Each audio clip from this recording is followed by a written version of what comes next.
Pourquoi ta reconquête amoureuse n'aboutit pas? Comment faire pour avoir une bonne reconquête amoureuse? Bienvenue dans cette nouvelle vidéo. Je suis coach Elisabeth, thérapeute et love coach depuis 2016. La plupart du temps, cette question revient lors des coachings. Coach Elisabeth, j'ai fait de mon mieux, j'ai fait plus qu'il en faut, selon moi. J'ai fait un silence radio, mais rien ne marche. J'ai utilisé même la communication émotionnelle, mais rien ne marche. Il ne me calcule plus ou elle ne me calcule plus. Qu'est-ce que je dois faire? Je suis à bout de souffle. Aujourd'hui, nous allons prendre le temps de parler de ce sujet très intéressant et qui revient beaucoup et qui est une préoccupation qui revient aussi souvent dans la bouche, non seulement des coachés, mais également de nos abonnés. Alors, qu'est-ce que c'est que la reconquête amoureuse? Ce qu'il faut savoir, c'est que la reconquête amoureuse, c'est un processus qui nous permet de revenir vers la personne qu'on a aimée et avec qui, pour le moment, nous ne sommes plus en couple. Donc, ça veut dire qu'à un moment donné, on a aimé quelqu'un et il y a eu une rupture pour des raisons multiples, des raisons qui sont liées à chaque couple. Et donc maintenant, on se rend compte que la personne que l'on a laissée, cet ex-là, c'est la personne dont on a besoin dans notre vie. On sent qu'à un moment donné, il y avait des choses qu'on a partagées et qu'on a envie de revivre encore. Du coup, on se dit, voilà, comment est-ce que je peux faire pour revenir vers la personne? Et c'est pendant ce processus qu'on se bute à beaucoup de difficultés. Aujourd'hui, je vous révèle les secrets de la reconquête amoureuse. Mais il faudra que tu restes jusqu'à la fin parce que c'est la dernière clé qui est la meilleure. Ce qu'il faut savoir pendant la reconquête amoureuse, c'est que l'être aimé, pendant que vous vous êtes séparés, a pris le temps d'avoir une autre vie. Une vie dans laquelle vous n'intervenez plus. Donc, pour rentrer dans son quotidien, pour rentrer encore dans son cœur, il faut vraiment prendre la peine de chercher des techniques et des outils qui vont vous permettre de pouvoir le reprendre ou la reprendre. Quels sont les outils dont vous aurez besoin? Vous aurez besoin d'un travail sur vous, c'est-à-dire d'un regain de confiance en soi. Vous aurez également besoin d'avoir une assurance de ce qui vous êtes, de la personne nouvelle que vous avez été, de sorte que lorsque votre ex vous reverra, qu'il ou elle sache qu'il a une version nouvelle, une personne dont il ne va plus se plaindre des défauts, une personne qui a travaillé sur elle, une personne qui est prête à reprendre sa vie et les choses en main. Voici les erreurs que vous commettez le plus souvent et qui font à ce que la reconquête amoureuse n'aboutisse pas.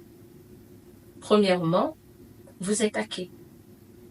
Être acquis signifie que vous êtes en dépendance affective envers la personne que vous voulez reconquérir.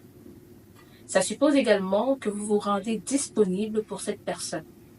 Donc, vous allez lui écrire de très longs messages. Vous allez lui faire ce qu'on appelle des notes vocales, lui demandant de vous reprendre. Vous allez le supplier ou la supplier de vous reprendre parce que pour vous ou selon vous, votre vie sans elle ou sans lui ne peut pas marcher. Et donc cette personne ne va jamais vous recontacter, cette personne ne va jamais prendre ses outils pour quelque chose de bon pour lui, parce qu'il se dira ou elle se dira que vous êtes une personne qui manque d'assurance. Vous n'avez rien changé, il n'y a rien de nouveau, il n'y a rien d'attrayant, il n'y a rien qui puisse lui permettre de revenir vers vous. Et alors, la reconquête ne va jamais aboutir. Le deuxième point, c'est que vous avez mis cette personne sur un piédestal. Vous avez pris cette personne pour l'homme ou la femme parfait ou parfaite. Alors, vous allez vous réduire à néant. Ça veut dire que la personne pour vous est la personne idéale, la personne qu'il vous faut, au point même où vous ne verrez pas les défauts de la personne. Vous allez toujours vous rabaisser, c'est toujours vous qui demandez pardon, c'est toujours vous qui êtes désolé, et la personne même ne vous donne pas les moyens de pouvoir être une personne assez meilleure pour elle. Et vous allez le plus souvent recevoir des messages comme je ne veux plus de toi, tu es une folle ou bien tu es un fou, tu n'as pas d'assurance de toi, je ne veux pas marcher avec quelqu'un qui ne sait pas sa valeur. Voilà des choses qui vont revenir le plus souvent. Et donc, parce que cette personne est parfaite pour vous, parce que cette personne est idéale pour vous, vous ne verrez pas vraiment le moyen de changer cette partie de vous qui vous empêche de pouvoir vous mettre au même niveau que la personne que vous aimez. Et donc, la reconquête amoureuse n'aboutira pas.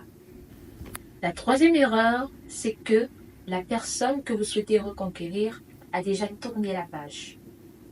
Pourquoi cette personne a tourné la page? Peut-être parce qu'elle a vécu des circonstances traumatisantes, blessantes, pendant que vous étiez en couple. Donc la personne vous a peut-être mis des signaux d'alarme sur vos défauts, votre façon de vous comporter, a peut-être pardonné beaucoup de torts que vous lui avez fait. Et maintenant, cette personne a besoin de vivre avec un partenaire qui lui correspond. Et donc, lorsque vous allez faire de votre mieux pour reconquérir cette personne ne voudra vraiment pas que le contact se renouvelle. Parce que cette personne se dira qu'elle ne veut pas rentrer encore dans des blessures qui, jusqu'à présent, cette personne essaye de soigner ou de penser. Et voilà encore une autre raison pour laquelle la reconquête amoureuse n'aboutira pas. La quatrième erreur, c'est le silence, le mauvais silence radieux. Pourquoi le silence radio devient mauvais? Parce que dans la norme, quand on fait un silence radio, c'est pour prendre le temps de travailler sur soi. Changer ce qui n'allait pas. Mais dans ce sens où on parle de mauvais silence radio, c'est que pendant que vous coupez les ponts avec la personne, vous vous retrouvez à lui écrire et à retourner dans un silence radio, à revenir encore lui écrire, retourner dans un silence radio. Et donc, dans ce sens-là, vous habituez la personne à ce qu'on appelle l'instabilité émotionnelle. Donc, cette personne ne voudra pas revenir vers vous parce qu'il va se dire ou elle va se dire que vous êtes instable émotionnellement et personne ne veut vivre avec une personne qui est instable émotionnellement. Un silence radio suppose de prendre le temps de couper complètement les ponts avec la personne qu'on souhaite reconquérir. Ce temps-là nous permet de vivre, de travailler sur nous, de faire des activités qui ne sont pas en lien avec la personne qu'on souhaite reconquérir. Donc, je fais des activités qui m'épanouissent, je fais des activités qui me permettent de pouvoir reprendre le dessus sur moi, de pouvoir me redécouvrir. Et ce sont ces activités-là qui vont me permettre également de savoir qui je suis, de savoir où j'en suis et de savoir ce que je dois faire. Voici comment faire une bonne reconquête amoureuse. La première chose, c'est de miser sur un bon silence radio. Un bon silence radio suppose de faire un constat de la relation. Qu'est-ce qui n'a pas marché pendant la relation? Quels sont les éléments qui ont conduit à la chute de la relation? Et c'est sur ces éléments que l'on doit travailler. Est-ce que je me suis trop donnée? Est-ce que je me suis trop laissée emporter? Alors, la reconquête amoureuse doit bien se faire, sinon elle ne pourra pas aboutir. Veillez à ce que vous touchiez les points essentiels qui ont permis à la chute de votre relation et ainsi vous pourrez avoir une très bonne reconquête amoureuse. À très bientôt pour une nouvelle vidéo.